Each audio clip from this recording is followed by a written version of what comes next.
கர்த்தருடைய பரிசுத்த நாமத்துக்கு மகிமை உண்டாகட்டும். இந்த சங்கீதத்தை நாம் பார்க்கும்போது தாவீது எழுதின ஒரு சங்கீதம். அதில் பார்க்கிறோம் தாவீதின் பாட்டாகிய சங்கீதம். பாட்டுக்கும் சங்கீதத்துக்கும் என்ன வித்தியாசம்னா, சங்கீதத்துக்கு டியூன் போட்டுருவாங்க, மியூசிக் எல்லாம் போடணும். போடுறதுக்கு தான் என்ன பண்ணுவாங்க, ராக தலைவன்கிட்ட கொடுத்து அது ஒரு பாட்டாக மாற்றுவாங்க. எப்படி நம்ம பாட்டை பாடுறோம், ஏதோ ஒரு பாட்டை பாடிடுறோம், கர்த்தர் கொடுத்துட்றாரு. அதை என்ன பண்ணணும், மியூசிக்கில் போடணுன்னா கொண்டு வரணும்னா அவங்க வாசிக்கிறவங்க கிட்ட கொடுத்தா தான் வாசிக்க முடியும். அப்படி தான் என்ன செய்வார்கள், அந்த பாட்டாக அது மாறுகிறது என்று சொல்லி நாம் பார்க்கிறோம். இந்த பாட்டிலே தாவீது என்ன செய்கிறார், அநேக காரியங்களை எழுதி வைத்திருக்கிறார். நாம் வாசிக்கிற இந்த பகுதியிலே தேவன் இஸ்ரவேல் ஜனத்துக்கு வைத்திருக்கிற பெரிய ஆசீர்வாதங்களை குறித்தும் அவருடைய வல்லமையையும் பலத்தையும் ஜனங்களுக்கு கொடுத்ததையும், அது மாத்திரமல்ல எதிரிகளுக்கு கர்த்தர் செய்ய போகிற நியாய தீர்ப்பை குறித்தும் இதில் நாம் வாசிக்கிறோம். ஆனால் இன்றைக்கு நாம் தியானிக்க போகிற வசனம் என்னன்னா, இந்த 68ஆம் சங்கீதத்தில் 35ஆம் வசனத்தை நாம் வாசிக்கலாம்.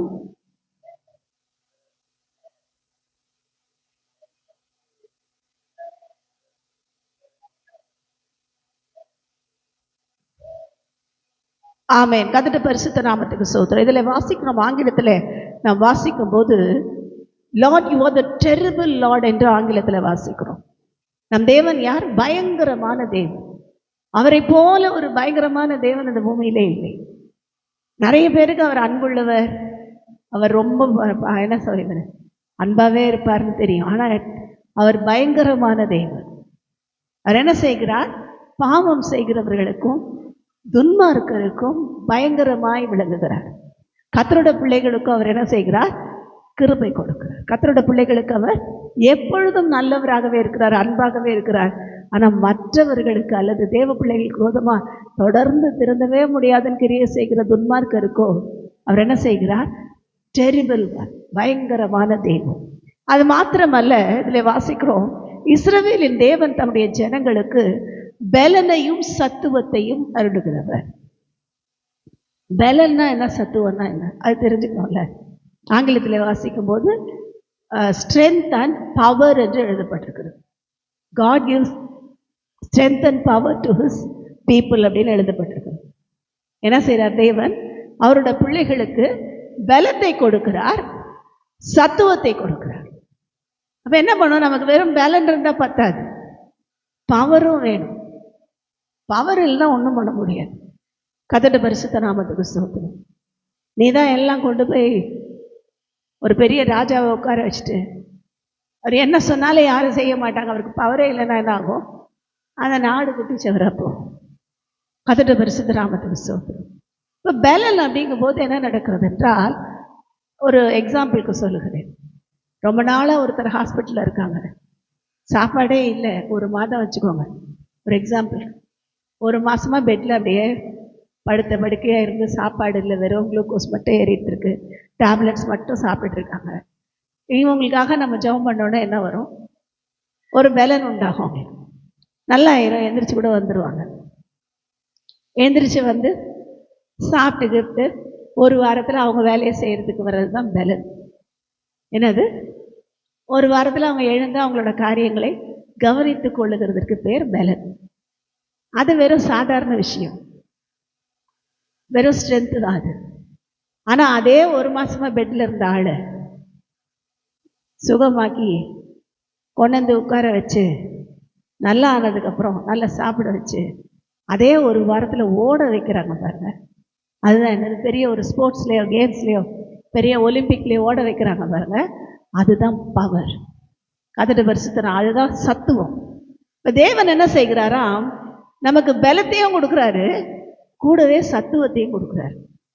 வெறும் பலத்தோடு நிறுத்திட்டா பிரச்சனை, ஏதோ நம்ம வேலையை செஞ்சுட்டு அப்படியே நம்ம ஜாலியாக இருப்போம். ஆனால் சத்துவத்தை, பவர் கொடுக்கும்போது தான் நமக்கு என்ன வரும், நமக்குள்ளே ஒரு வேகம் வரும், அதிகாரம் இருக்கும். பவர் இருக்கிறவங்கள பாருங்களேன், வித்தியாசமாக இருப்பாங்க. நாங்கள் அடிக்கடி சாட்சியாக சொல்கிறது எங்கள் ஆண்டி தான்.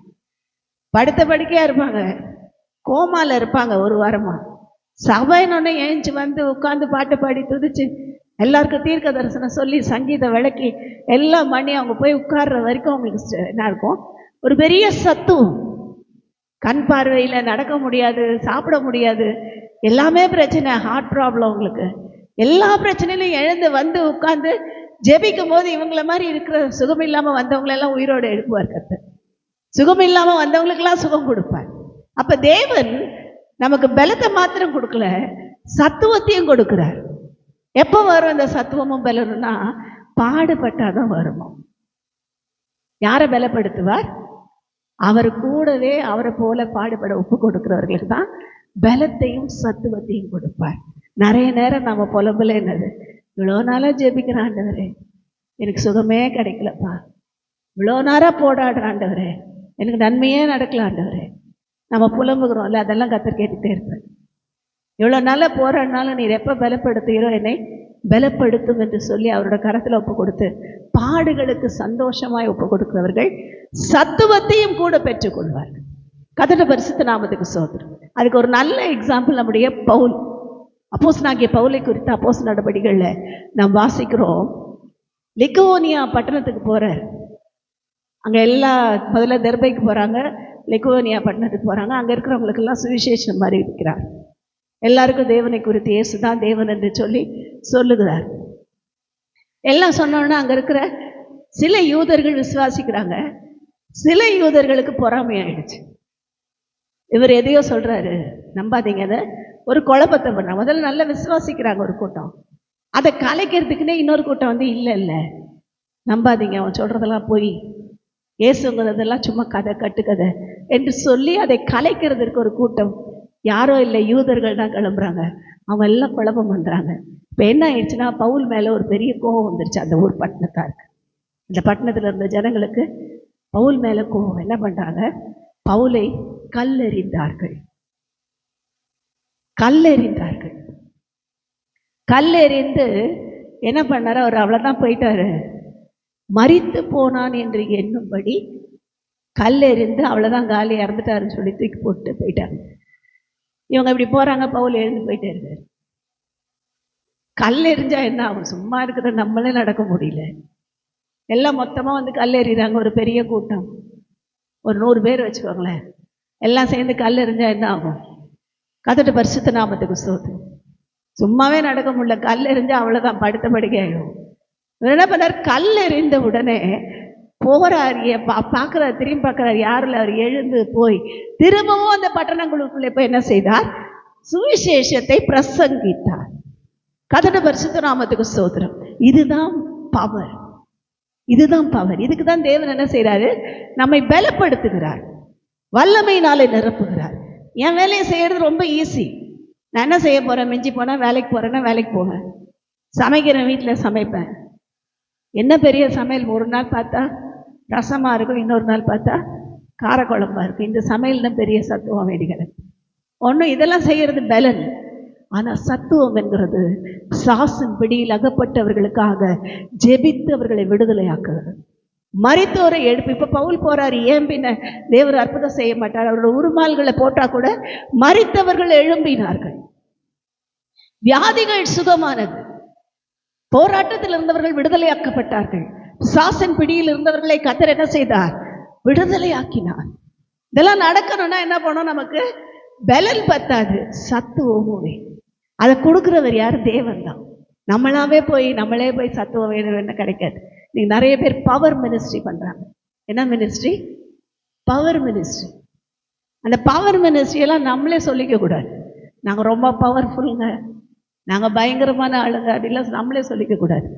தேவன் கிரியை செய்கிறதை ஜனங்கள் சொல்ல வேண்டும், ஜனங்கள் தேவனை அறிக்கையிட வேண்டும், தேவனை உயர்த்த. அங்கே போனோம், தேவன் எனக்கு அற்புதம் செய், அங்கே போனோம் அந்த சிஸ்டர் ஜெபம் பண்ணாங்க நல்லாச்சுன்னு சொல்லக்கூடாது. அந்த சபைக்கு போனோம், அங்கே கர்த்தர் என்ன செய்தார், அற்புதம் செய்தார். அங்கே இருக்கிற கர்த்தர் எனக்கு சுகம் கொடுத்தார், அங்கேயே வாசம் பண்ணுகிற தேவன். அப்போ இந்த சபையில் தேவன் வாசம் பண்ணுகிறார் என்று மற்றவர்களுக்கு தெரியுது. கர்த்தருடைய பரிசுத்த நாமத்துக்கு ஸ்தோத்திரம். அப்போ இந்த பவரை தேவன் என்ன செய்கிறார், தேவ பிள்ளைகளுக்கு கொடுக்க விரும்புகிறார். இன்னைக்கு வந்திருக்கிற உங்களை ஒவ்வொருவருக்கும் தேவன் அந்த பவரை கொடுக்க நினைக்கிறார்.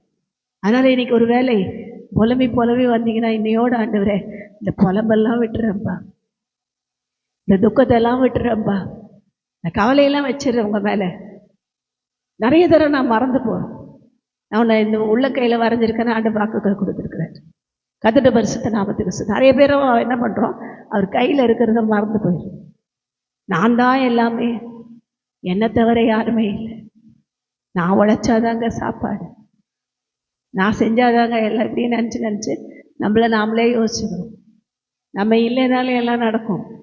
எது நின்று போயிடுமா? யார் வீட்டில் யார் இல்லைனாலும் கொஞ்ச நாள் அப்புறம் அது நடக்கிறது நடந்துக்கிட்டு தான் இருக்கும்.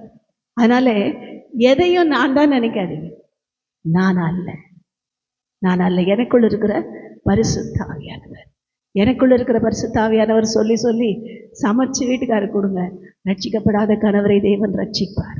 சமைக்கும் போது அதில் இயேசுவின் வல்லமை இருக்க வேண்டும் என்று சொல்லி ஜெபிச்சுட்டு கொடுங்க. வெறும் எண்ணெய் ஊற்றினாதான் அபிஷேகம் இருக்கும் இல்லை. நாம் செய்கிற ரசத்தில் கூட நாம் ஜெபிச்சோன்னா பவர் இருக்கும். பவர் உண்டு, கண்டிப்பாக உண்டு. கதட்ட பரிசுத்த நாமத்துக்கு ஸ்தோத்திரம். பேய் கொமட்டி காய் கொண்டு வந்து போட்டாங்க சாப்பாட்டில். அது விஷம். என்ன கொமட்டிக்காய்? பேய் கொமட்டிக்காய். இன்னைக்கு நிறைய பேய் கொமட்டிக்காய் ஊழியங்களே இருக்குது. நான் தான் அற்புதம் செய்கிறேன்னு சொல்லி கொண்டு வந்து ஜனங்களுக்குள்ள இந்த கொமட்டிக்காயை போட்டாங்க. என்ன ஆயிடுச்சு? அங்கே இருந்த அநேகர் மரித்து போனார்கள்.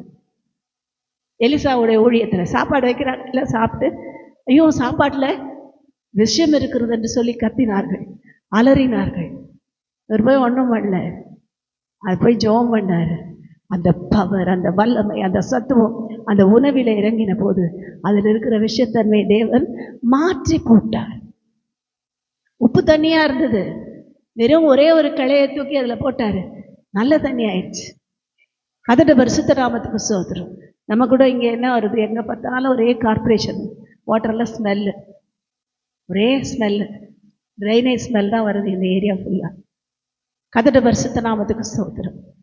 என்ன பண்ணுங்க? ஜெபம் பண்ணுங்க. விசுவாசம் என்கிற அந்த மரத்தை அதில் வெட்டி போடுங்க.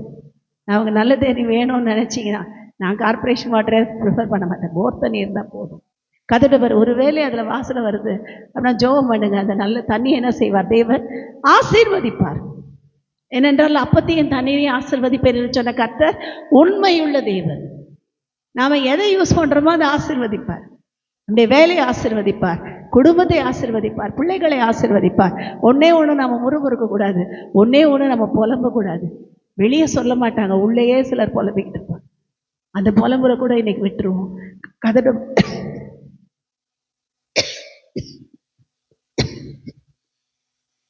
கர்த்தர் பரிசுத்த நாமத்துக்கு மகிமை உண்டாக்கட்டும். அப்போ இன்னைக்கு கர்த்தர் சொல்கிற வார்த்தை, கர்த்தர் உன் தேவனாகிய கர்த்தர் உனக்கு பலனையும் சத்துவத்தையும் அருள்வார். யாருக்கு பலனை கொடுப்பார் அப்படின்னா, அவருக்கு யாரெல்லாம் காத்திருக்கிறாங்களோ அவருக்கு பலன் கொடுப்பார். வேதம் சொல்லுகிறது, கர்த்தருக்கு காத்திருக்கிறவர்களோ பலன் அடைந்து செட்டைகளை அடித்து உயரே எழும்புவார்கள். நம்ம உயர எழும்புறதுக்கு பலன் வேணும், சத்துவம் வேணா என்ன பண்ணோம்? பழசெல்லாம் போட்டு, கழுகுக்கு எப்படி புது வாழை வயது மாதிரி மாறுது, கழுகு எப்படி வாழை வயது மாதிரி மாறும்னு சொல்லி அதனுடைய ஹிஸ்ட்ரி பார்த்தீங்கன்னா, ஒரு கழுகும் வயோதிப வயதை அடைந்தவுடனே என்ன பண்ணுமா? ஒரு மலை மேலே போய் உட்காந்துக்கணும். அதுவே அது நகத்தை எல்லாம் உடைச்சிரும். ஏன்னா இது வரைக்கும் அந்த கழுகுக்கு நல்லா நீட்டாக இருக்கும் நகம். வயசாக நகம் எல்லாம் வளைஞ்சிரும், வளைஞ்சு போய் வளரும். என்ன பண்ணுமா? கண்மலை மேலே போய் உட்காந்துக்குவோம். இந்த அந்த கண்மலையில் போய் அதோட நகத்தை உடைக்கிறதுக்காகவே குத்தி குத்தி குத்தி காலெல்லாம் உடைச்சிடும். காலில் இருக்க அந்த நகத்தெல்லாம் உடைச்சிடும். அதுக்கு காலெல்லாம் ரத்தம் வடியணும். பார்க்கறதுக்கு பரிதாபமாக இருக்கும். பழைய சிறகு இருக்குல்ல, அதெல்லாம் அதுவே கொத்தி கொத்தி கொத்தி எல்லா சிறகையும் உதிர்த்து போட்டுருக்கும். உதிர்த்து போட்டு கொஞ்ச நாள் அந்த கண்மலையிலேயே அப்படியே காத்துட்ருக்கணும். கொஞ்ச நாள் காத்திருக்கணும். திரும்ப புது செட்டை, திரும்ப புதிய நகம், திரும்ப எல்லாம் புதுசு புதுசு புதுசு. இப்போ என்ன ஆயிடுச்சு? புது பலன். அப்போ தேவன் என்ன செய்கிறாரு? பழைய வாழ்க்கையில் இருந்த நகத்தையெல்லாம் நாமளும் உடைக்க விரும்புகிறார். நம்மக்கிட்ட அப்பப்போ கூறாக குத்திட்டு இருந்தோம்ல, நம்மக்கிட்ட இருக்கும். யாரையாவது குத்தி குத்தி பேசியிருப்போம், நல்லா தான் பேசிகிட்டு இருப்போம். திடீர்னு குத்தெல்லாம் ஒரு பேச்சு பேசுவாங்க. ஆமாம் உன்ன மாதிரி அப்போ அப்படிவாங்க. இல்லைன்னா நம்மளை யாராவது குத்துவாங்க. இந்த குத்தல் பேச்சுங்கிற அந்த நகத்தை உடைங்க. அவங்க பேசட்டும், நம்ம பேசக்கூடாது. இந்த பழைய சிறகு, அந்த சிறகு என்னது? என்னோட பலத்தில் பாயிடலாம், எல்லாம் நடந்துடும் நினைக்கிறத விடுங்க, தூக்கி போடுங்க. அதெல்லாம் போட்டதுக்கப்புறம் ஆட்டோமேட்டிக்காக புதிய சிறகுகள், ஆட்டோமேட்டிக்காக கொஞ்ச நாள் காத்திருந்து காத்திருந்து காத்திருந்து ஜெபிக்க ஜெபிக்க ஜெபிக்க ஆவிக்குரிய கர்த்தருடைய வல்லமை நம்மில இறங்க இறங்க சத்துவம் உண்டாகும். புது பலனடைந்து செட்டைகளை அடித்து உயரே. இப்போ இருக்கிற ஹைட் எப்படின்னா, இதுக்கு முன்னாடி இருந்ததை விட இன்னும் ஹைட். ஏற்கனவே கண்மலைக்கு கீழே பறந்துருக்கும், இப்போ கண்மலைக்கும் மேலே தேவன் என்ன செய்கிறார்? நம்மை உயர்த்த வல்லவர், பலப்படுத்த வல்லவர், சத்துவத்தை கொடுக்க வல்லவர். நாம செய்ய வேண்டியதெல்லாம் தேவனிடத்துல ஒப்பு கொடுக்க வேண்டும். ஒப்பு கொடுத்து பாருங்க, அற்புதத்தை நிச்சயமாய் இந்த மாதத்துல இந்த வாரத்துல நான் பெற்றுக்கொண்டு இதே இடத்துல வந்து கர்த்தர் என்னோடு இந்த வசனத்துல பேசினார், கர்த்தர் அற்புதம் செய்தார்னு சாட்சி சொல்லுவோம்.